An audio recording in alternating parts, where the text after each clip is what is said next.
जी hopefully अब आपको screen नज़र आ रही होगी, ज़रा बता दीजिए काइंडली। जी सर, आ रही है नजर। अच्छा जी, बड़ी अच्छी बात है।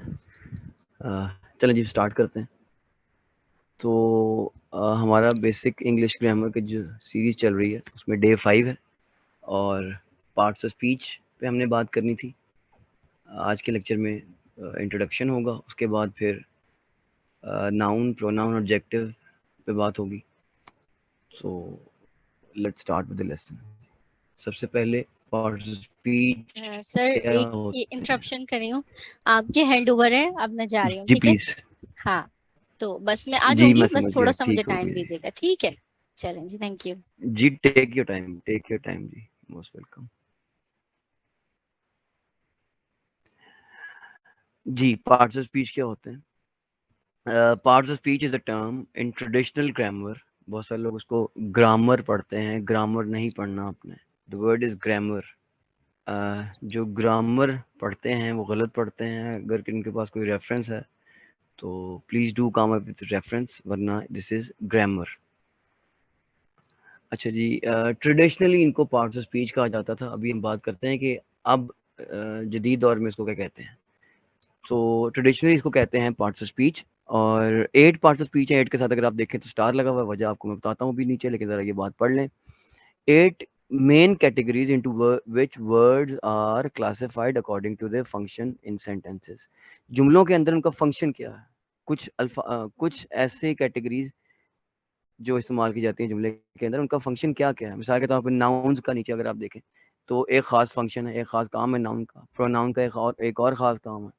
एडजेक्टिव्स कुछ और शो करते हैं, वर्ब्स कुछ और शो करते हैं, एडवर्ब्स, प्रेपोजिशंस, कंजंक्शंस, इंटरजेक्शंस, ये अब सब अपना अपना काम अलग अलग करते हैं। तो ये 8 मेन कैटेगरीज हैं।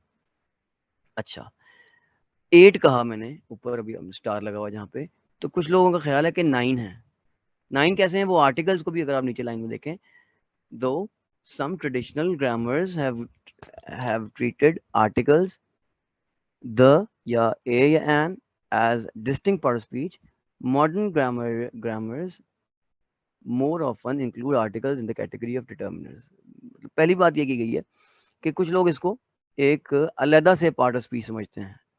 उनका ख्याल है कि नहीं, ये एक 9th पार्ट ऑफ स्पीच है, मतलब एक एडिशनल पार्ट ऑफ स्पीच है ये। और बाकी लोग जो आर्ट कहते हैं वो कहते हैं नहीं जी, ये जो आर्टिकल्स हैं, ये आर्टिकल क्या है? अभी मैंने बात कर दी, द का इस्तेमाल, ए और एन का इस्तेमाल। तो ये जो आर्टिकल्स हैं ये अलग से एक कैटेगरी है, कुछ लोग ये कहते हैं, और इसका 9 हो गए। और कुछ लोग कहते हैं कि नहीं, ये अलग से कैटेगरी नहीं, एडजेक्टिव्स के साथ ही हैं, ये उसी में आते हैं, उसी के अंदर ही काउंट होते हैं। तो जो कहते हैं जी एडजेक्टिव के साथ ही काउंट होते हैं, वो उनके ख्याल में 8 पार्ट्स ऑफ स्पीच हैं, और जो कहते हैं नहीं अलग हैं, तो उनके ख्याल में 9 पार्ट्स ऑफ स्पीच हो गए। आगे चलते हैं जी। मॉडर्न वर्ल्ड में, मॉडर्न दौर में, मॉडर्न लिंग्विस्टिक्स, जदीद माहिर लसानियात, जदीद लिंग्विस्ट्स क्या कहते हैं? वो कहते हैं modern linguistics the label part of speech has generally been discarded. खत्म कर दिया गया, आजकल पार्ट ऑफ स्पीच नहीं कहते लोग, in favour of the term word class और सिंटैक्टिक कैटेगरी। वर्ड क्लास जिस नाम से ये ज़्यादा मशहूर है जी। अब उनको हम पार्ट्स ऑफ स्पीच नहीं कहते, जिनको पहले पार्ट्स ऑफ स्पीच कहा जाता था, अब उनको हम वर्ड क्लास कहते हैं। वर्ड क्लास ही बात हुई थी last time. The parts of speech और word classes are commonly divided into open classes and close classes. Open classes में क्या आ गया जी? नाउन, वर्ब्स, एडजेक्टिव्स, एडवर्ब्स आ गए। और क्लोज क्लासेस में क्या आ गया? Pronoun, preposition, conjunction and interjections आ गए। तो ये 2 कैटेगरीज आ गई हैं। अब पहले पार्ट्स ऑफ स्पीच कहा जाता था, अब उन पार्ट्स ऑफ स्पीच को 2 कैटेगरीज में तकसीम, जदीद दौर में उन पार्ट्स ऑफ स्पीच को 2 कैटेगरीज में तब्दील को तकसीम कर दिया गया। 2 कैटेगरीज के अंदर नंबर 1 तो ये कैटेगरी है जी ओपन क्लास, नाउन्स में आ जाते हैं, वर्ब्स आ जाते हैं, एडजेक्टिव्स आ जाते हैं, एडवर्ब्स आ जाते हैं। और close class, pronoun, preposition, conjunctions और interjection. Let's move ahead. Parts of speech में सबसे पहले, अब इंट्रोडक्शन तो हो गया ऊपर के पार्ट्स ऑफ स्पीच क्या होते हैं। अब नाउन का इंट्रोडक्शन होने जा रहा है जी। एटमोलॉजी मैंने आपको बताया था, एटमोलॉजी कहते हैं एक एक इल्म का नाम है, जैसे बायोलॉजी, एक इल्म का नाम है, इसमें एटमोलॉजी एक इल्म का नाम है। ये एक ऐसा इल्म है जिसमें लफ्ज वर्ड्स के ओरिजिन्स को देखते हैं, वर्ड्स कहाँ से आए हैं, ये अल्फाज कहाँ से आए हैं, उनके ओरिजिन्स को देखते हैं। तो ये लफ्ज कहाँ से आया जी? फ्रॉम लैटिन, लातीनी जुबान से ये लफ्ज आया है। ये लफ्ज लातीनी जुबान से आया है और विच मीन्स नेम, नोमन से निकला जी, फ्रॉम लैटिन नोमन। ये लफ्ज लातीनी जुबान के लफ्ज नोमन से निकला है और उसका मतलब है नेम। डेफिनेशन देखते हैं जी इसकी। Noun is a name of a person, place, thing, idea और स्टेट ऑफ बीइंग। यानी नाम को, किसी शख्स के नाम को, किसी जगह के नाम को, किसी चीज को, आइडिया को, स्टेट ऑफ बीइंग को। अभी एग्जांपल्स देखते हैं। इन सबको नाउन्स कहते हैं। ये जो नीचे वाली लाइन है मैंने बताया था, in other words every naming word is a noun. बस ये ज़हन में रख लें आप, every naming word is a noun. What is a noun? Every naming word is a noun. Simplest इसकी डेफिनेशन। कोई भी लफ्ज जो किसी चीज का नाम है, कोई भी लफ्ज जो नाम है, कोई भी लफ्ज जो नाम है, वो नाउन है, वो नाउन है जी। बॉय है, कैटेगरी है। टीचर, अली, लाहौर, प्लेस में आ जाए तो Lahore, city, thing, tree, car, Suzuki, freedom, faith. ये आइडिया हो गया जी। आप कुछ लोग कहते हैं जी आइडिया कहाँ से आ गए, तो फ्रीडम एक आइडिया है, फेथ एक आइडिया है, करेज स्टेट है जी, ऑनेस्टी, अमेजमेंट, ये सारे के सारे नाउन्स हैं। आगे आ जाते हैं जी। नाउन की काइंड्स देखते हैं। Common noun, proper noun, material noun, abstract noun, collective noun, compound noun और कॉन्क्रीट नाउन। अच्छा जी, ये सारे नाउन की काइंड्स हैं, उनकी अकसाम है। आगे चलते हैं तो पता चलता है जी, बारी बारी हम सबको देखते हैं। A common noun is a noun that shows a general or common person, place or thing. अच्छा जी, जनरल कैटेगरी मैन एक कैटेगरी है। अच्छा जी, सिटी, हर रहने वाली जगह, हर जगह सिटी नहीं होती, हर इंसान मैन नहीं होता, हर चीज बुक नहीं होती। तो जनरल कैटेगरीज हैं, मैन एक अलग कैटेगरी, सिटी। तो ये सारे के सारे कॉमन नाउन्स हैं, ये सारे के सारे जी कॉमन नाउन्स हैं। प्रॉपर नाउन क्या होते हैं जी? प्रॉपर नाउन क्या होते हैं? ये कॉमन नाउन को समझने के लिए प्रॉपर नाउन बहुत इंपॉर्टेंट है। एग्जाम्पल्स अगर आप देखें, proper noun is the name of particular person, ऊपर से जनरल, नीचे है particular. A proper noun is the name of particular person, place और थिंग। ऊपर था मैन, जनरल, नीचे शायद खास हो गया। ऊपर था सिटी, जनरल, नीचे खास हो गया लाहौर। ऊपर था बुक, नीचे गुलिवर्स ट्रेवल, खास नाम हो गया, खास किताब का नाम है। तो आम नाम चीज या जगह कॉमन नाउन, खास नाम चीज या जगह प्रॉपर नाउन। मटेरियल नाउन क्या होता है जी? जिससे मजीद कोई चीज बनाई जा सके वो मटेरियल नाउन है, जिससे मजीद कोई चीज बनाई जा सके जी। A material noun is the name of material और substance with which other things are made. Most of the things belong to nature. हाँ जी, नेचर से ज़्यादा चीजों का ताल्लुक होता है। गोल्ड, इससे मजीद चीजें बनाई जा सकती हैं। ये आखिरी बात जरा इंपॉर्टेंट है, जरा गौर से देखें। Most of the thing belong to nature जी। गोल्ड, वुड, मिल्क, कॉटन, ये मिसालें हैं जी मटेरियल नाउन की। मटेरियल नाउन क्या होता है? जिससे मजीद चीज बनाई जा सके। ये हो गई जी तीन काइंड। अब अगली काइंड में चलते हैं जी। एब्स्ट्रैक्ट नाउन क्या होता है? जिसको आप छू दे ना सकें, जिस चीज को आप छू ना सकें, ठीक है, जिसको आप देख ना सकें, छू ना सकें। An abstract noun is the name of quality, quality होती है जी, इसको आप condition, state, action of the idea. Abstract nouns do not physically exist, physically इनका वजूद नहीं है, इनका वजूद नहीं है। ये नहीं कह सकते वो सामने जनाब मिसाल के तौर पे ब्राइटनेस पड़ी हुई, ऑनेस्टी, वो मेरे सामने कुर्सी पे ऑनेस्टी पड़ी हुई है, नहीं जी नहीं। अच्छा जी, मैंने सोफे पे थोड़ी सी करेज रखी थी, उठा के ला दो, नो। इनका फिजिकली वजूद नहीं है।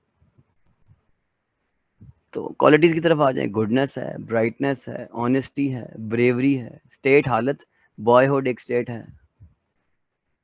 पावर्टी, गुर्बत, बहुत सारे लोग उसको पुवर्टी बोलते हैं, it's not poverty, it's poverty. Sickness, बीमारी, बीमार होना। यूथ, जवानी। लाफ्टर, मूवमेंट, थेफ्ट, हेट्रेड, ये एक्शंस हैं जी। और आइडिया, करेज, ट्रूथ्स, इसको थोड़ा खींच के बोलते हैं, ट्रूथ्स, इंफॉर्मेशन, फेथ, ये सारे के सारे आइडियाज हैं। तो ये तो हो गई एब्स्ट्रैक्ट नाउन, एक इंपॉर्टेंट चीज। कलेक्टिव नाउन क्या होता है? Collective noun names group of person, groups को शो करता है जी। सिंपल सी बात उसने कर दी, names a group of person, places, things और things that something function as a unit, ये काम कर रहे हो। तो इनको कहते हैं कौन सा noun? Collective noun. Army collective noun है, एक बंदा नहीं बीच में होता, ग्रुप होता है। टीम कलेक्टिव नाउन है, पूरा ग्रुप होता है। फैमिली ग्रुप है, क्लास ग्रुप है, स्टाफ ग्रुप है, फ्लॉक ग्रुप है, क्रू, फ्लॉक ये परिंदों का गौल, क्रू अमला, हवाई जहाज का, ये बहरी जहाज का अमला। आपको आवाज आ रही थी जरा सही काइंडली? जी सर। यस सर, आवाज ठीक है। जी शुक्र है अल्लाह का कि काम अभी तक बिल्कुल सही चल रहा है। कोई प्रॉब्लम हो तो मैं बाद में आपको बताऊंगा, टाइम दूंगा आपको, लेकिन फिलहाल जरा अभी हम देखते चले जाते हैं। जब ये नाउन खत्म हो जाएगा तो फिर मैं आपको मौका दूंगा बात करने का, कोई सवाल हो तो आप पूछ सकते हैं। लेकिन जब ये नाउन खत्म होगा तो कंपाउंड नाउन क्या होता है? Compound noun is a noun made with 2 और मोर वर्ड्स, 2 या मजीद लफ्जों को जोड़ के ये लफ्ज बनाया जाता है। मैंने उस दिन भी कहा था, brother in law, dry cleaning, up to date वगैरह। ब्रदर इन लॉ मैंने एक बात बताई थी आपको पहले भी कि ब्रदर अलग लफ्ज है, कोई और लफ्ज है, इसका मतलब कुछ और है, इन का मतलब कुछ और है, लॉ का मतलब कुछ और है, जिसको बहुत सारे लोग गलत इंग्लिश में ला बोलते हैं। It's not la, it's law, law. तो जब ये तीनों लफ्जों को जोड़ देंगे एक नया लफ्ज बन जाएगा। ड्राई का मतलब और है, क्लीनिंग का मतलब कुछ और है, तो दोनों को लफ्जों को जोड़ देंगे नया लफ्ज बन जाएगा। अप टू डेट तीनों लफ्जों को जोड़ देंगे, अलग अलग बोलेंगे तो मतलब और होगा। अप का मतलब और है, टू का मतलब और है, डेट का, लेकिन जब ये जोड़ देंगे तो इसका मतलब डिफरेंट बन जाएगा, up to date. Concrete noun जी, ये बिल्कुल ऑपोजिट है कॉन्क्रीट नाउन एब्स्ट्रैक्ट नाउन का। याद है एब्स्ट्रैक्ट नाउन? अभी मैंने आपको बताया, एब्स्ट्रैक्ट नाउन होता है जी जिसको आप छू ना सकें, जिसका फिजिकल वजूद ना हो। लेकिन कॉन्क्रीट नाउन क्या है जी? कॉन्क्रीट नाउन जिसको आप छू सकते हैं, देख सकते हैं। चेयर है।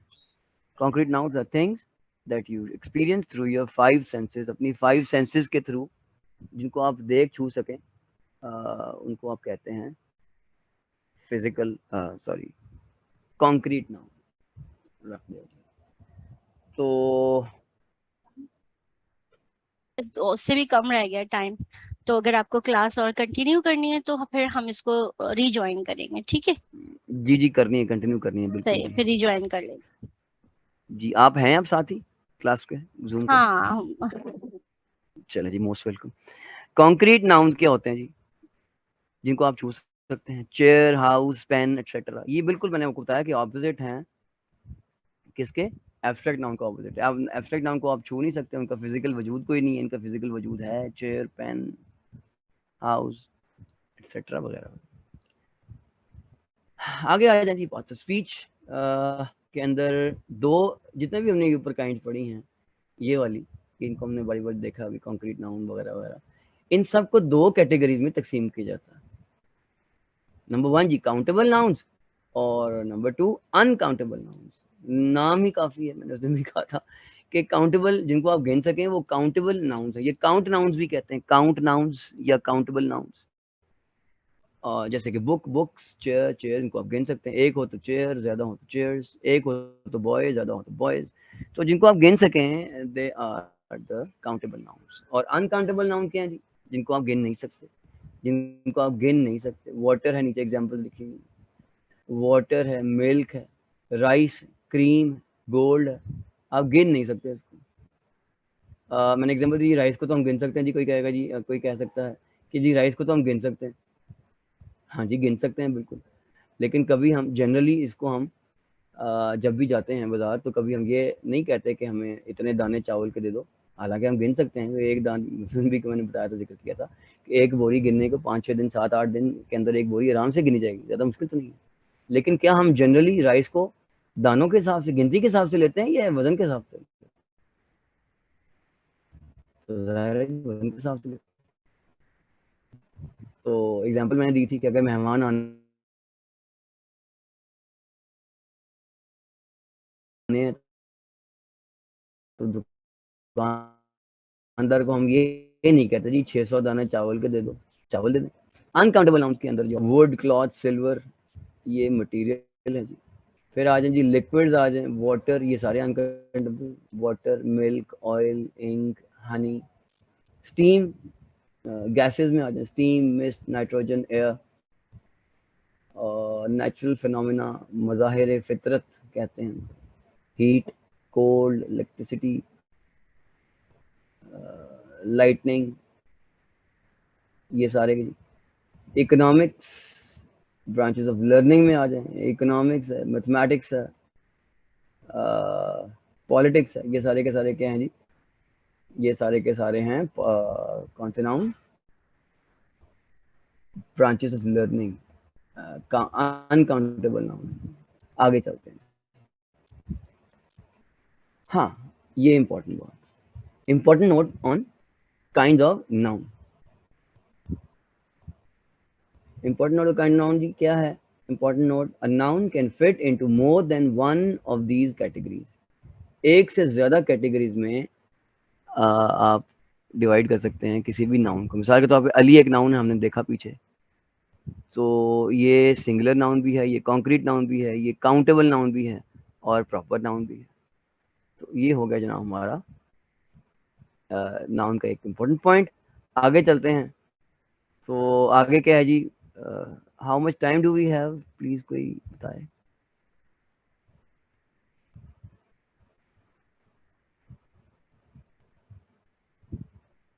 Are we in the class? Sir 10:54 हुए हैं। अच्छा जी, मैं देख लिया, तकरीबन 2.5 मिनट रह गए हैं। मैस्कुलिन जेंडर, इस सेशन के 2.5 मिनट रह गए, फिर दोबारा आप लोगों ने रिजॉइन करना। मैस्कुलिन जेंडर जी, मैस्कुलिन जेंडर, जेंडर की बात हुई थी। उर्दू में मुजक्कर मुन्नस 2 होते हैं, एक मुजक्कर है एक मुन्नस है बस। इंग्लिश में 4 हैं जी। मैस्कुलिन, आगे एग्जांपल्स देख लें, बॉय, मैन, ड्यूक, सन। फेमिनिन क्या है जी, गर्ल, यानी जो मैस्कुलिन जेंडर था ये 4 मतलब हमने मिसालें देखी। मैस्कुलिन यानी मुजक्कर, बॉय, मैन, ड्यूक, नवाब को कहते हैं, और सन, ये उधर एक ओहदा है यूके के अंदर। मुन्नस में आ जाए यानी जिसको फेमिनिन कहते हैं, तो ये क्या है जी, गर्ल है, वुमन है, मदर है। न्यूटर है जी, ये उर्दू में नहीं है, ना हियों में ना शीयों में। टेबल है, बुक है, अम्ब्रेला है, डोर है। ना ये ही है ना ये शी है, ना ये मैस्कुलिन है ना फेमिनिन है, तो ये न्यूटर है, न्यूटर कहते हैं इसको, न्यूटर जेंडर। कॉमन जेंडर जी, दोनों के मुताबिक होता है। स्टूडेंट लड़का भी होता है लड़की भी होती है, रीडर लड़का भी लड़की भी, कजन, फ्रेंड, डॉक्टर, टीचर, ये सारे के सारे जी क्या हैं, कॉमन जेंडर्स। तो आगे चलते हैं। अगला है पॉइंट, टाइम 1 मिनट 16 सेकेंड जी। ये कुछ नाउन्स हैं, इसके बाद हमारा ये पॉइंट खत्म हो जाएगा। ये कुछ नाउन्स हैं, इसको हमने जनाब क्या करना है कि इनके प्लूरल नहीं है।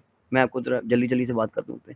ये नाउन्स जो पहला चार्ट बना हुआ, ऊपर टेबल बना हुआ है, इसके अंदर जितने भी लफ्ज हैं इनका प्लूरल नहीं होता। Sheep, cattle, scenery, vocation. Vocation के मतलब मैंने बताया था कि बहुत इंपॉर्टेंट गलती, बहुत बड़ी गलती करते हैं। वोकेशंस, आपको वोकेशंस हुई हैं कि नहीं हुई? वो वोकेशंस में गया हुआ, वोकेशंस नहीं होता लफ्ज। Cavalry, salt, machinery, poetry, fish, pair.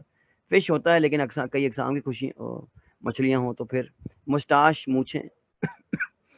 इस तरह जी इशू लफ्ज है नीचे, और ऑफस्प्रिंग औलाद के लिए आता है। अच्छा, ये जो लफ्ज है नीचे वाले, डजन, इनके साथ अगर फिगर लग जाए, इनके साथ अगर फिगर लग जाए तो फिर इनके साथ जी वो नहीं आता, एस नहीं आता। 2 डजन होगा, 5 10 डजन होगा, 300 होगा। देखा पीछे 3 लगा तो आगे 100 के साथ एस नहीं लगा, लेकिन हंड्रेड्स ऑफ पीपल एस लग गया। ले जी दोबारा रिज्वाइन करते हैं, इसी यहीं से शुरू करते हैं दोबारा।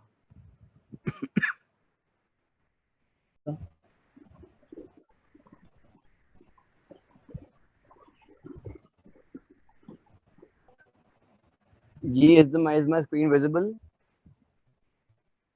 Yes, sir. That's very good.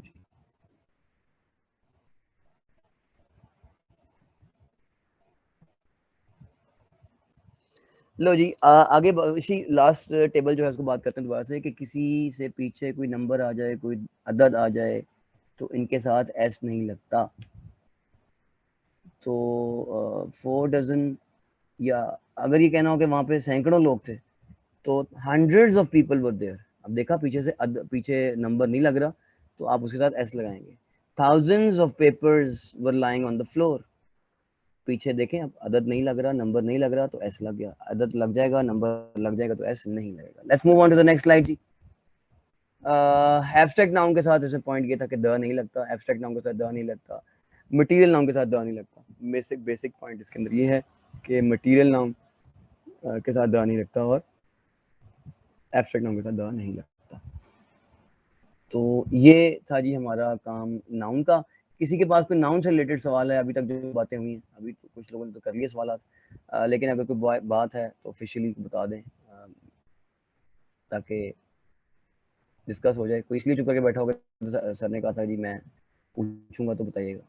तो please come up with the questions if you have any. Excuse me sir. जी सर एब्स्ट्रैक्ट नाउन का रिपीट कर देंगे दोबारा सर? जी बिल्कुल कर दूंगा, बिल्कुल कर दूंगा, ये आपके सामने आ गया। एब्स्ट्रैक्ट नाउन को आप छू नहीं सकते, you can't touch abstract noun. Goodness है, अच्छाई, ब्राइटनेस को आप छू नहीं सकते। आप हाँ कहते हैं वाजी देखो ये स्क्रीन ब्राइट हो गई है, फिर कहते हैं नहीं स्क्रीन ब्राइट नहीं है, तो उसको आप ब्राइटनेस को छू, ऑनेस्टी को तो नहीं छू सकते, नहीं बिल्कुल नहीं छू सकते। कुछ छू सकता है जी। अच्छा इसमें मैंने एक लफ्ज छोड़ा हुआ है, बताता हूँ अभी आपको, ब्रेवरी।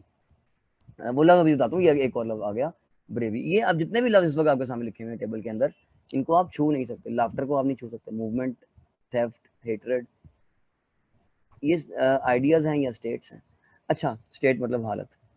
वो जो लफ्ज मैं कहा था वो लफ्ज है beauty. You can't touch beauty. हाँ you can touch beauty cream कि जी मुझे फेयर एंड लवली लगा दो मिसाल के तौर पे, या फिर कौन सी आजकल क्रीम होती है, तो वो ब्यूटी क्रीम्स को आप छू सकते हैं लेकिन ब्यूटी को नहीं छू सकते। आपको किसी मंजर में ब्यूटी नजर आती है, आपको किसी तस्वीर में ब्यूटी नजर आती है, आपको किसी चेहरे में ब्यूटी नजर आती है, लेकिन आप ये नहीं कह सकते इसका कोई वजूद है। तो ये ब्यूटी भी एब्स्ट्रैक्ट नाउन है। कुछ लोगों का ख्याल है जी एब्स्ट्रैक्ट नाउन कैसे हो गया, तो आप ये नहीं कहते वो साथ वाले कमरे में यार मेरे पास बड़ी ब्यूटी की कमी है तो मुझे साथ वाले कमरे से थोड़ी ब्यूटी तो ला दो। नहीं ऐसा नहीं हो सकता, यू कांट टच इट। तो ब्यूटी भी एब्स्ट्रैक्ट नाउन है जी। क्लियर है जी? Thank you sir, I am sir clear. Very good जी। और कोई सवाल जी, और कोई सवाल?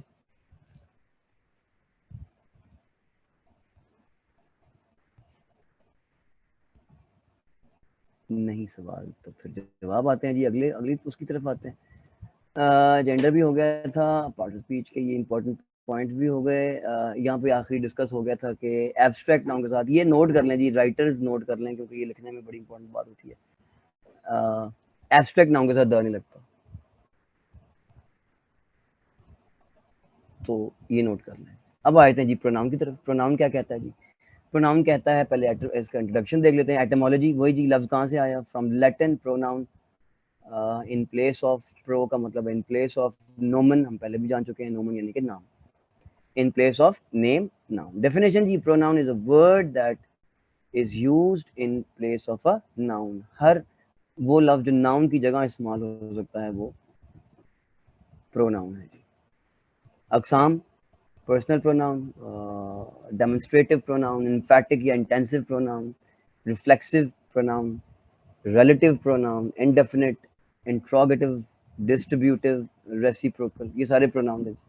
indefinite pronoun, interrogative pronoun, distributive pronoun और reciprocal pronoun।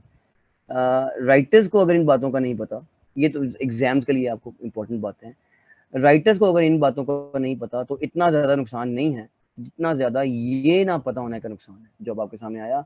अगर ये बात अगर आपको नहीं समझ में आती तो फिर आप गलती कर सकते हैं।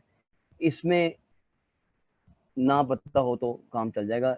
जो काइंड्स हैं ठीक है, काइंड्स हैं जी, लेकिन प्रैक्टिकली जब काम करते हैं तो फिर यहाँ पे गलती कर दें तो बहुत बड़ी गलती की बात है। अच्छा जी, अब ये क्या है जी, पर्सनल प्रोनाउन का चार्ट। सबसे पहले सब्जेक्टिव केस देखिए, मैंने तफसील से बात मैं फिर करना चाह रहा हूँ ताकि कोई डाउट ना रह जाए। ये बात अगर नहीं आती तो बुनियादी इंग्लिश आप समझ लें कि क्लियर नहीं है आपको। ये वाली बात जो अब मैं करने जा रहा हूँ, अगर आप इसको क्लियर नहीं है तो आप समझ लें आपकी इंग्लिश की बेस क्लियर नहीं है। लिहाजा ये बेस बहुत ही बुनियादी बात है, ये बात आनी चाहिए। सब्जेक्टिव केस उस वक्त इस्तेमाल करते हैं, ये जो इस वक्त आपको ये वाला नजर आ रहा है सब्जेक्टिव केस, पहला ये जो कॉलम है, दूसरा column subjective case. Subjective case अगर आप जब किसी शख्स ने कोई काम किया हो तो आप सब्जेक्टिव केस करते हैं। I we first person, second person, third person. Person पे जरा देख लीजिए, अगर आप उसमें शामिल हैं तो आप फर्स्ट पर्सन हैं। अगर मैं बात कर रहा हूँ तो मैं कहूँगी जी I am going there, I am writing, I am teaching. और अगर हम सब, उसमें मैं भी शामिल हूँ, तो हम सब करें तो वी। अब जिस लफ्ज में बोलूंगा उसमें मैं खुद भी शामिल हूँ। आई बोलता हूँ तो मैं शामिल हूँ, वी बोलता हूँ तो मैं शामिल हूँ, जो बोलने वाला है वो मैं शामिल हूँ। तो ये आ गया जी फर्स्ट पर्सन। फर्स्ट पर्सन दोबारा से सुन लें कि जिसमें आप शामिल हों वो फर्स्ट पर्सन है। यू आपके सामने वाला, यू आपसे आपके सामने वाला, जिससे आप मुखातिब हैं, आपका मुखातिब जो है वो सेकंड पर्सन यू हो गया। और थर्ड पर्सन जिस तीसरे पर्सन के कहते हैं ना, आप थर्ड पर्सन को बीच में ना लाएं, आप थर्ड पर्सन के बारे में बात ना करें, ये वही थर्ड पर्सन। वो थर्ड पर्सन बीच में आया तो काम खराब हो गया, ये वही थर्ड पर्सन। तो किसी वो कोई और तीसरा, मैं बात कर रहा हूँ, आई हो गया फर्स्ट पर्सन, मेरे सामने कोई बैठा हुआ है वो और उससे मैं बात कर रहा हूँ सेकंड पर्सन, और जिसके मुतालिक मैं बात कर रहा हूँ वो थर्ड पर्सन हो गया। मैं अगर बात कर रहा हूँ तो मैं फर्स्ट पर्सन हो गया, मेरे सामने मैं जिससे बात कर रहा हूँ वो सेकंड पर्सन हो गया, और जिसके मुतालिक मैं बात कर रहा हूँ वो थर्ड पर्सन हो गया।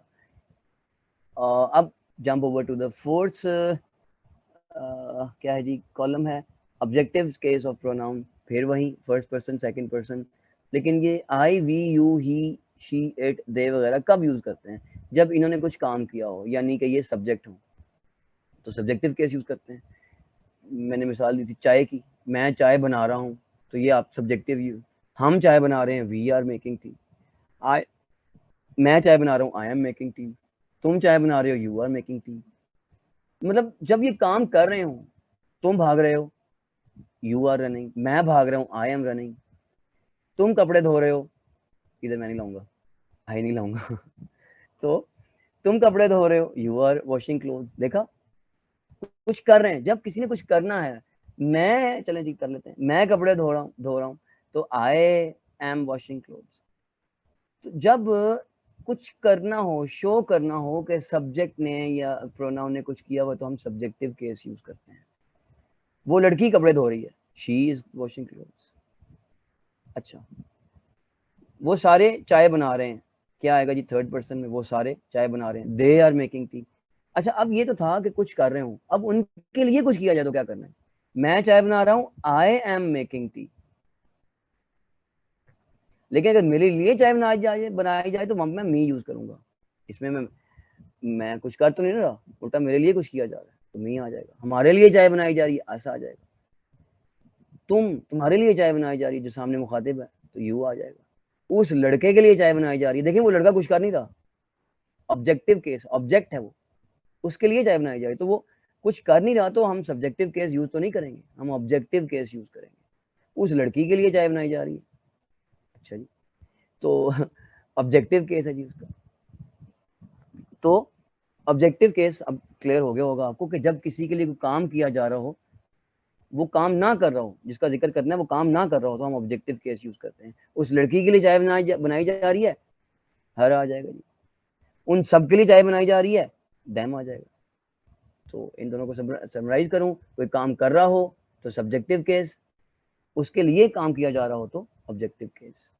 अच्छा, अब आपको सब्जेक्टिव केस खत्म क्लियर हो गया होगा, ऑब्जेक्टिव केस क्लियर हो गया होगा। अब आप करें जी पोजेसिव जो अल्फाज हैं, मलकियत को शो करने वाले। पोजेसिव, पोसेसिव नहीं कहना, पोजेसिव कहना है। तो अगर मेरी मलकियत है तो माय, अगर हमारी मलकियत है तो आवर, तुम्हारी मलकियत योर, उस लड़के की मलकियत हिज, लड़की की मलकियत हर्स, हर। फिर अगर हम प्रोनाउंस की तरफ आ जाए तो माइन, आवर्स, योर्स, हर्स। तो ये हो गए जी हमारे पोजेसिव, ये सेकंड कॉलम और थर्ड कॉलम आ गया जी, इसमें पोजेसिव हैं दोनों। तो कोई बंदा काम कर रहा हो सब्जेक्टिव केस, उसके लिए किया जा रहा हो ऑब्जेक्टिव केस, और उनकी कोई मलकियत शो करनी हो तो पोजेसिव केस यूज करते हैं। फिर आगे आखिरी कॉलम अगर आप देखें तो माई सेल्फ, आवर सेल्व्स, ये सेल्फ फॉर्म है, ये रिफ्लेक्सिव प्रोनाउन। इसकी बात आगे करने का मुझे मौका मिलेगा इंशाल्लाह। लेकिन फिलहाल ये चार्ट अगर आपको नहीं आता तो आपकी बेसिक्स क्लियर नहीं है। 2 दफ़ा देखें, 3 दफ़ा देखें, नहीं समझ आता ग्रुप में आ जाएं, फ़ौरन आ जाएं, और मुझे बड़ी खुशी होगी आपको गाइड करके, क्योंकि मेरा मकसद यही है कि आप लोगों को समझ आ जाए। अगर एक भी आप में से क्लियर नहीं है तो काम ख़राब है। लिहाजा कोशिश ये होनी चाहिए कि आपको ही समझ आ जाए। नहीं समझ आता मुझे आपने विदाउट एनी डाउट ग्रुप में मैसेज कर देना, मैं जैसे ही मैसेज देखूंगा रिप्लाई कर दूंगा। ये आपको आना चाहिए, लाजमी आना चाहिए। बार बार ये वीडियो देखें, मैंने कोशिश की है कि जितना आसान कर सकूं मैं कर दूं। ये चार्ट अगर आपको नहीं आता तो आप, इसका मतलब है आप बेसिक्स ही नहीं कर सकते, आपको बेसिक्स क्लियर नहीं है। ये चार्ट आपको आना चाहिए। Move on to the next slide जी, and the next part of speech, adjective. Adjective adjective adjective. तो एक बुक आई थी, how to kill an adjective. Noun, चल एटिमोलॉजी देखते हैं जी। ये लफ्ज कहाँ से आया, एटिमोलॉजी इसकी क्या है, इसका इस लफ्ज का ओरिजिन क्या है जी। लैटिन से ये आया, एडजेक्टिवियम। एडजेक्टिवियम, डी की आवाज नहीं आती जी इसमें, इसमें डी नहीं बोलना हमने, एडजेक्टिव नहीं कहेंगे, एडजेक्टिव एडजेक्टिव एडजेक्टिव, डी की आवाज नहीं आती। That is added to noun, यानी वो लफ्ज जो नाउन में इजाफा करे। Definition, an adjective is a part of speech which describes a noun or a pronoun.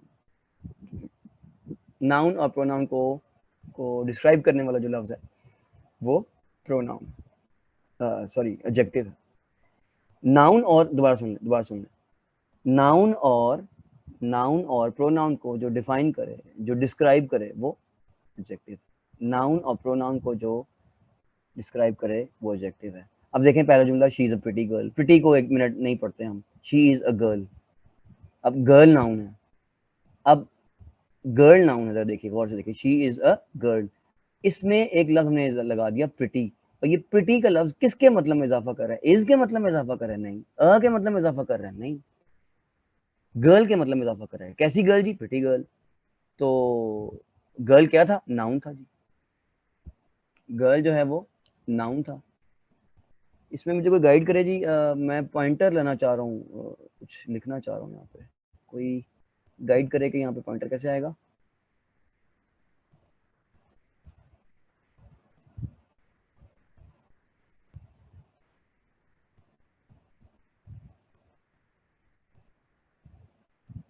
कोई गाइड नहीं है जी।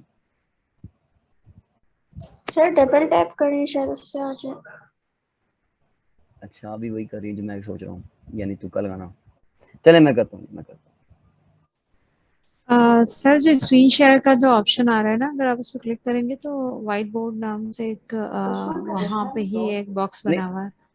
मैं इसी पे करना चाह रहा हूँ, अपनी स्लाइड के ऊपर ही। जी सर, आई गेस अच्छा, एक मिनट से बताते। व्हाइट बोर्ड पे बिल्कुल क्लियर हो जाता ना। मेरे ख्याल से व्हाइट बोर्ड वाला ऑप्शन ही इस पे काम करेगा, बट चेक कर लें आप एक बार। चलें, अगर 1 मिनट में हो गया तो मैं इस पे कर लेता हूँ।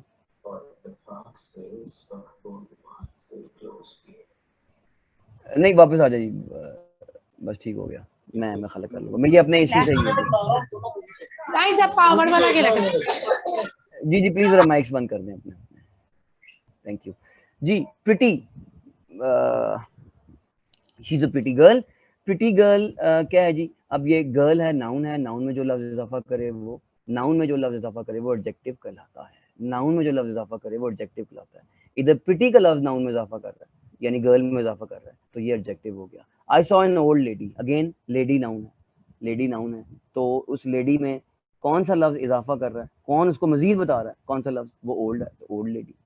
अच्छा, ये तो हो गए दोनों, दो ऊपर वाले जुमले हैं, ये नाउन्स के मतलब बता रहे हैं। प्रिटी भी नाउन गर्ल के मतलब बता रहा है, ओल्ड भी नाउन यानी लेडी के मतलब बता रहा है।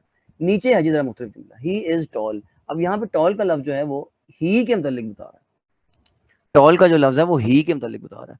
तो ऊपर आपने देखा कि प्रिटी ने नाउन के मतलब इजाफा किया, अगेन दूसरे जुमले में भी, ओल्ड में वाले जुमले में भी ओल्ड ने नाउन के मतलब इजाफा किया, और यहाँ पे टॉल जो है वो ही के मतलब इजाफा कर रहा है, और ही नाउन तो नहीं है जी, अभी हमने पढ़ा कि ही जो है वो प्रोनाउन है। तो ये प्रोनाउन जो है वो अभी हमने ऊपर डेफिनेशन में पढ़ा, ऊपर जो लिखी हुई है आपके सामने कि जो एडजेक्टिव है वो नाउन के मतलब में इजाफा करता है, प्रिटी वाले जुमले में देखें, एडजेक्टिव है जो नाउन के मतलब में इजाफा करता है ओल्ड लेडी वाले जुमले में देखें, और एडजेक्टिव है जो प्रोनाउन के मतलब में इजाफा करता है। यहाँ पे टॉल ही के मतलब बता रहा है। ये बात हो गई जी हमारी प्रोनाउन की। काइंड आ जाए जी, सॉरी ये बात हो गई एडजेक्टिव की, डेफिनेशन की और एग्जांपल्स की। अब आ जाए kinds, again kind of adjective, proper adjective, numeral adjective, adjective of quality, adjective of quantity, demonstrative adjective, distributive adjective, interrogative adjective, possessive adjective। ज्यादा इंपॉर्टेंट जो चीज है वो ये है जी, ज्यादा इंपॉर्टेंट चीज ये है। काइंड्स पेपर में बस आ जाए तो करना होता है, लेकिन कंटेंट राइटर्स के लिए ये नहायत इंपॉर्टेंट चीज है जो मैं बताने जा रहा हूँ। अगर आप ये काम नहीं कर सकते तो आपकी प्रैक्टिकल राइटिंग जो है वो मुतासिर होगी। क्या है जी डिग्रीज ऑफ एडजेक्टिव? सिंपल सी बातें हैं, बहुत सिंपल सी बातें, ये लफ्ज आपने सारे पहले सुने में, बस थोड़ा सा टेक्निकली इसको जरा ध्यान में रख लें। 3 है जी डिग्रीज होती हैं, पॉजिटिव है डिग्री है, कंपैरेटिव डिग्री है, सुपरलेटिव डिग्री है। तो पॉजिटिव डिग्री क्या होगी जी? यानी किसी एक के मुतालिक बात करें, Aslam is a tall boy, Aslam is a tall boy.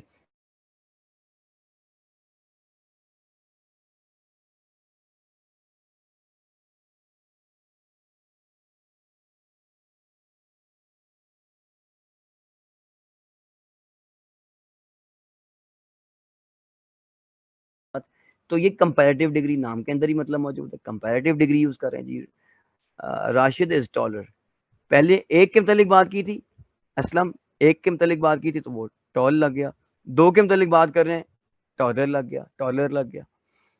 अब ऊपर तो थी ना जी ये पॉजिटिव डिग्री, और 2 के मुतालिक बात करें कंपैरेटिव डिग्री। अब 2 से ज्यादा के मुतालिक बात करें तो हो जाती थी superlative degree. Superlative degree is used to show the highest degree of an adjective. Shahid is the tallest boy of the class, सबसे लंबा, यानी 10 स्टूडेंट्स हैं, 20 हैं, 50 हैं, सबसे लंबा जो है वो शाहिद। तो एक के बात करें, इधर दोबारा देखते हैं पॉजिटिव डिग्री, एक के बाद एक की बात करें तो पॉजिटिव डिग्री, ये पॉजिटिव डिग्री आपने देख ली जी। 2 की बात करें तो यहाँ पे आ गई जी कंपैरेटिव डिग्री, 2 से ज्यादा की बात करें तो सुपरलेटिव डिग्री। अदर डिग्री जी आखिरी लाइन अगर आप देखें, अदर डिग्रीज बेस्ट है, फास्टेस्ट है, हैवीएस्ट है, रिचेस्ट है। तो ये डिग्रीज आ गई जी आगे। और ये वो जो स्लाइड्स लास्ट टाइम मिस हुई थी जी, ये कुछ एग्जांपल दी हुई है। Positive degree long, longer, longest, tall, taller, tallest, great, greater, greatest, important. हाँ ये देख लीजिए, ये मेरी बात आ गई इंपॉर्टेंट। इधर वो रूल नहीं अप्लाई कर दिया गया, ये नहीं कहा गया इंपॉर्टेंट, इंपॉर्टेंटर, इंपॉर्टेंटेस्ट, ये तो नहीं कहा हुआ। क्या लिखा हुआ जी? मोर इंपॉर्टेंट और मोस्ट इंपॉर्टेंट, मोर इंपॉर्टेंट, मोस्ट इंपॉर्टेंट, या ब्यूटीफुल, ब्यूटीफुलर, ब्यूटी ब्यूटीफुलेस्ट, ऐसे तो नहीं है। क्या रूल है, क्या देखना है कि हम उसको देखते हुए ई आर लगाते हैं या मोर मोस्ट लगा देते हैं? तो बड़ा सिंपल सा रूल ये ध्यान में रखिए, सिलेबल्स होते हैं, सिलेबल्स किसी भी लफ्ज को अदा करते हुए वो लफ्ज मुंह जितनी दफा हिलता है उसको सिलेबल्स कहते हैं। जैसे ऊपर एक लफ्ज लिखा हुआ है इम्पोर्टेंट, इधर भी नहीं लिखा हुआ इम्पोर्टेंट, इम एक दफा मुंह हिला, पॉर्टेंट तो 3 दफा मुंह हिला, इसके अंदर 3 सिलेबल्स है। ऊपर वाला लफ्ज देखें लॉन्ग, टॉल, ग्रेट, यूनिसिलेबिक, टॉल एक दफा मुंह मिलता है यूनिसिलेबिक, ग्रेट यूनिसिलेबिक, लेकिन important, beautiful 2-2 3-3 syllable, intelligent 2-2 syllable. तो कुछ जिनके 2 या 2 से ज्यादा सिलेबल्स हों, और ये भी बात मैं बता दूं लास्ट टाइम बताई थी कि हमेशा ऐसा नहीं होता, ज्यादातर ऐसा होता है कि जिनके 2 या 2 से ज़्यादा सिलेबल्स हों। मैं बात में स्ट्रेस पैदा करने के लिए दोबारा बता रहा हूँ, हमेशा ऐसा नहीं होता, ज़्यादातर ऐसा होता है कि जिनमें 2 या 2 से ज़्यादा सिलेबल्स हों उसके साथ मोर या मोस्ट लगता है। सुपर कंपैरेटिव डिग्री के लिए मोर और सुपरलेटिव डिग्री के लिए मोस्ट। इस तरह क्या बन गया जी, important, important 3 syllables, more most लग गया। More important, most important. Beautiful, beautiful 3 syllable. और आगे जाते हैं कंपैरेटिव में तो मोर ब्यूटीफुल और मोस्ट ब्यूटीफुल। अच्छा एक बड़ी इंपॉर्टेंट बात जी, राइटरों ये बात मुझे असल में ये लफ्ज किसी ने कहा था नेट पे ही, तो मुझे वहां से मैंने बोल दिया राइटरों, वरना राइटर इंग्लिश का लफ्ज और मैंने उसको उर्दू सेंस में यूज कर लिया, ऐसा नहीं है, गलत है। तो नेट में किसी बहुत ही मशहूर बंदे ने बहुत है, मुझे याद आ गया वो। अच्छा जी, तो ब्यूटीफुल के एंड पे फुल आया हुआ जी, बड़ी इंपॉर्टेंट बात। जिस लफ्ज के साथ मिलके फुल आए ना उसके साथ सिंगल एल लगता है जी। ब्यूटीफुल, और कौन सा होता है जी, मेरी हेल्प करें यहाँ पे, फ्राइटफुल, थैंकफुल, और जी हेल्पफुल, Respectful. फ्रूटफुल, हाँ जी, helpful, truthful, fruitful, fruitful, full sir. Respectful. Respectful, जी बिल्कुल, जी बिल्कुल समझ आ गए। ये इन सब के साथ सिंगल एल लगेगा। वो सिर्फ भरने का मीनिंग है ना, फुल बाल्टी भर गई है, पानी भर गया है, वो उस वक्त आएगा फुल, FULL। लेकिन बाकी जिन लफ्जों के साथ फुल लगता है सिंगल एल आएगा, ये ध्यान में रखिएगा। ले जी माइक बंद करें, आगे आते हैं। गुड हो गया। अब ये देखें, इनको इररेगुलर एडजेक्टिव्स कहते हैं, irregular adjectives. Good, better, best, जो फर्स्ट पॉजिटिव डिग्री में और हो, सेकंड डिग्री में देखें लॉन्ग, लॉन्गर, लॉन्गेस्ट, ये रेगुलर एडजेक्टिव्स हैं। गुड, बेटर, बेस्ट ये इररेगुलर एडजेक्टिव्स हैं। फार, फार्दर, फारदेस्ट, बैड, वर्स्ट, ये बहुत लोग जी भूल जाते हैं। बड़ा अच्छा उन्होंने अपने एडजेक्टिव को तैयार किया होता है, लेकिन वो बैड की कंपैरेटिव और सुपरलेटिव डिग्री भूल जाते हैं। बैड, वर्स, वर्स्ट ये बहुत इंपॉर्टेंट है, इसलिए इंपॉर्टेंट है कि बहुत सारे लोग भूल जाते हैं और फील करते हैं देखो इतना छोटा सा लफ्ज है और उसका हमें वो नहीं। ये ज़हन में रखेगा जी, किसी को टेस्ट भी आपको करना होता है तो कहते हैं जी बैड की डिग्री बताओ, सुपर कंपैरेटिव और सुपरलेटिव डिग्री, तो ये भी ज़हन में रखेगा। मच भी पूछ लिया जाता है, मच, मोर और मोस्ट। अच्छा, क्लेवर कितने सिलेबल्स हो गए जी, 2 सिलेबल्स हो गए। 2 सिलेबल्स हो तो अभी हमने ऊपर पढ़ा है कि 2 या 2 से ज्यादा हो तो हमने क्या करना है भला, 2 या 2 से ज्यादा हो तो मोर मोस्ट लगाना है। लेकिन क्लेवर की, मैंने कहा था ना कि हर लफ्ज के साथ ऐसा नहीं होता, हमेशा ऐसा नहीं होता। तो देख लें, आपके सामने एक मिसाल है, क्लेवर की कंपैरेटिव डिग्री और सुपरलेटिव डिग्री के साथ मोर या मोस्ट नहीं लग रहा, हालांकि ऊपर मैं बता के आया हूँ कि लगता है, लेकिन साथ ही मैंने ये भी कहा था कि हमेशा ऐसा नहीं होता। तो देख लें, क्लेवर, क्लेवरर और cleverest. Stupid, stupid, stupider, stupidest. और ये भी कॉमन है जी, मोर, मोर स्टूपिड आल्सो कॉमन है जी। और ये क्या है, मोर स्टूपिड, ये भी कॉमन है, गलत नहीं है। लेकिन स्टूपिडर, स्टूपिडेस्ट, मैंने जिन राइटर को पढ़ा हुआ है, बड़े मतलब बड़े राइटर्स को पढ़ा हुआ है, वो स्टूपिडर और स्टूपिडेस्ट ही बोलते हैं। लेकिन बहरहाल मोर स्टूपिड और मोर स्टूपिड भी कॉमन है। सर आई थिंक सो जो 2 सिलेबल वर्ड्स हैं उनके साथ हम उनको लॉन्गर लॉन्गेस्ट पढ़ेंगे, लेकिन जैसे ग्रेट है ये 2 सिलेबल वर्ड है, जो इम्पोर्टेंट है ये 3 सिलेबल वर्ड है। जो जहाँ तक मेरी इन्फो है वो 3 सिलेबल वर्ड्स में हम मोर और मोस्ट का लगाते हैं, और 2 सिलेबल या 1 सिलेबल वर्ड में हम उसको जस्ट लॉन्गर लॉन्गेस्ट साइड पे ले जाते हैं। आई थिंक सो जी। जो लफ्ज है ना ग्रेट, ये सिंगल सिलेबिक वर्ड है जी, इसको आप नहीं 2 में ले जा सकते, ये सिंगल ही है। अच्छा जी, आ जाएं अब अगली में। Following adjectives have no comparative. जी राइटर्स के लिए बड़ी इंपॉर्टेंट स्लाइड आ गई है, इनके कंपैरिजन नहीं है। देखिए हम ऊपर करके आए हैं क्या जी, long, longer, longest, small, smaller, smallest, इधर नहीं है, लेकिन टॉल, टॉलर, टॉलेस्ट। देखा हम इनकी डिग्री बनाई है हमने, लॉन्ग की कंपैरेटिव डिग्री, पॉजिटिव डिग्री थी long, comparative degree longer, superlative degree longest. लेकिन ये जो वर्ड्स हैं इनकी डिग्रीज नहीं है जी, कंप्लीट की डिग्री नहीं होती जी, या तो कंप्लीट होता है या कंप्लीट नहीं होता। ये नहीं कहते this room is completer than that room. अगर ये रूम कंप्लीट है तो वो रूम कंप्लीट नहीं, तो फिर कंप्लीट तो ना हुआ। This work is completer then, मतलब कंप्लीट है या कंप्लीट नहीं है। अगर वो ये ज्यादा कंप्लीट है तो वो कम कंप्लीट है, कोई और काम कम कंप्लीट है तो फिर कंप्लीट तो ना हुआ। वो परफेक्ट या होता है या नहीं होता, कंप्लीट या होता है या नहीं होता, सर्कुलर या होता है या सर्कुलर नहीं होता, यूनिक है या यूनिक नहीं है, इसकी डिग्रीज नहीं, ये नहीं ये उससे ज्यादा यूनिक है, नो। फेवरेट, ये कम फेवरेट है वो ज्यादा फेवरेट है, नहीं जी। तो ये सारे के सारे जो लफ्ज हैं इनकी डिग्रीज नहीं होती। एडजेक्टिव हैं सारे के सारे, लेकिन इनकी डिग्रीज नहीं है।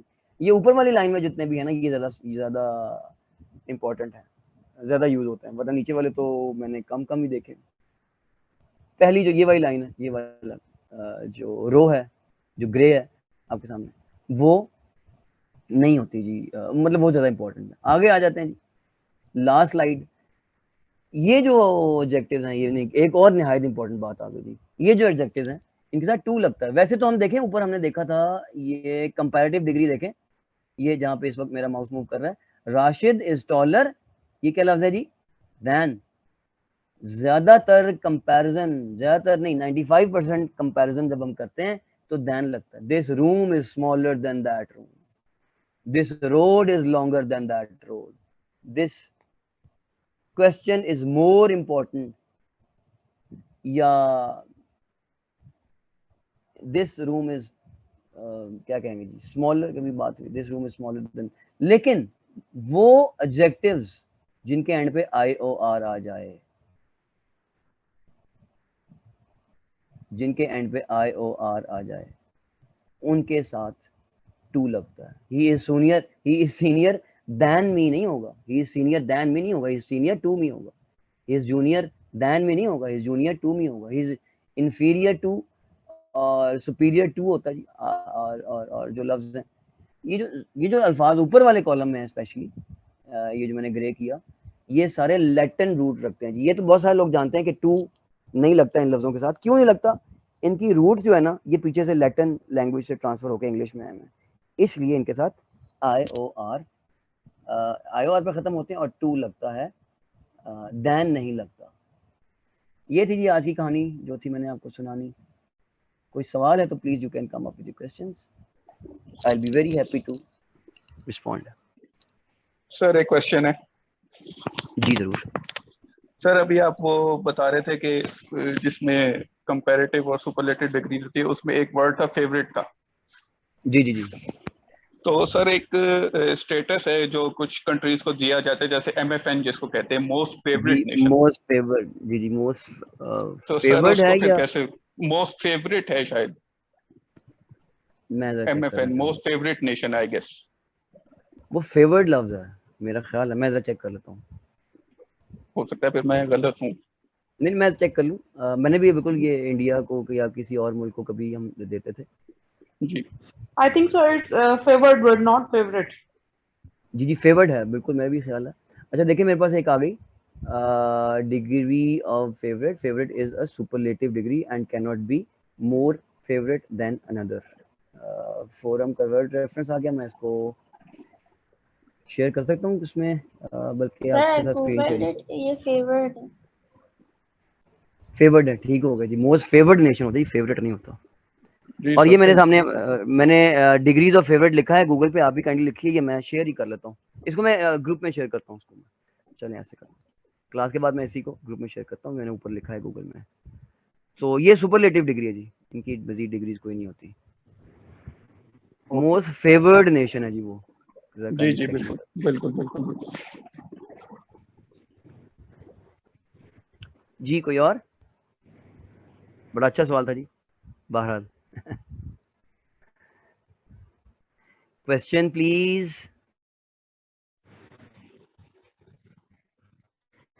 Sir the lecture was good basically, लेकिन मैं थोड़ा आई थिंक लेट हो गई थी क्लास अटेंड करने में, यहाँ पे लाइट का इश्यू था। तो आप ये रिकॉर्डेड लेक्चर हमें प्रोवाइड करेंगे ग्रुप में? जी जी इंशाल्लाह रिकॉर्डेड लेक्चर ये ठीक है, बिल्कुल, thank you so much group sir, में तो थैंक नहीं, यू। यूट्यूब में आप ग्रुप में इन टच रहें, यूट्यूब पे ये पहुंच जाएगा आपको जी। जी ठीक है, जी ठीक है, thank you so much. Most welcome जी। 1 मिनट और 12 सेकंड रह गए, कोई और सवाल जी? 20-25 मिनट मैंने कहा था कि हम सवाल जवाब करेंगे, लेकिन ये तो 1 मिनट भी नहीं लग रहा जी। जी प्लीज कोई सवाल है? We have a very short time.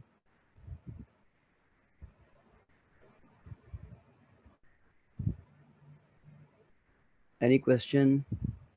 ठीक है जी, इसकी स्लाइड्स आपके पास हैं, और जिसके पास नहीं है ग्रुप में बता दे, मैं दोबारा भेज दूंगा। लेकिन बहरहाल ये स्लाइड्स वही हैं, डे 5 है, इसकी स्लाइड मैं पहले भेज चुका हूँ और ग्रुप के अंदर वो अवेलेबल हैं, उनको देखिए। सर नहीं एक्सक्यूज समझ मी आ सर, मैंने ये जी ग्रुप शो आज ज्वाइन किया है, तो मुझे पिछले लेक्चर्स भी चाहिए होंगे, स्लाइड्स भी। जी मैं अभी दोबारा से भेजता हूँ जी, बिल्कुल ठीक हो गया, मैं भेजता हूँ, sir don't worry. Previous lectures भी प्लीज। जी वो यूट्यूब पे मिलेंगे आपको जी, वो यूट्यूब पे मिलेंगे, उसका लिंक भी आपको मैं भिजवाता हूँ, ग्रुप के अंदर ही शेयर होता है। जी ठीक है, thank you so much sir. Most welcome जी, मोस्ट वेलकम। ले जी, ऑल द बेस्ट इंशाल्लाह ताला। अब संडे को नहीं, फ्राइडे को मुलाकात होती है विद न्यू लेक्चर, तैयार हैं सारे लेक्चर्स, और सबसे बातचीत फ्राइडे को होती है इंशाल्लाह ताला। इस दौरान अपनी क्लास बात वगैरह पूरी कीजिए, ग्रुप के अंदर बात कीजिए।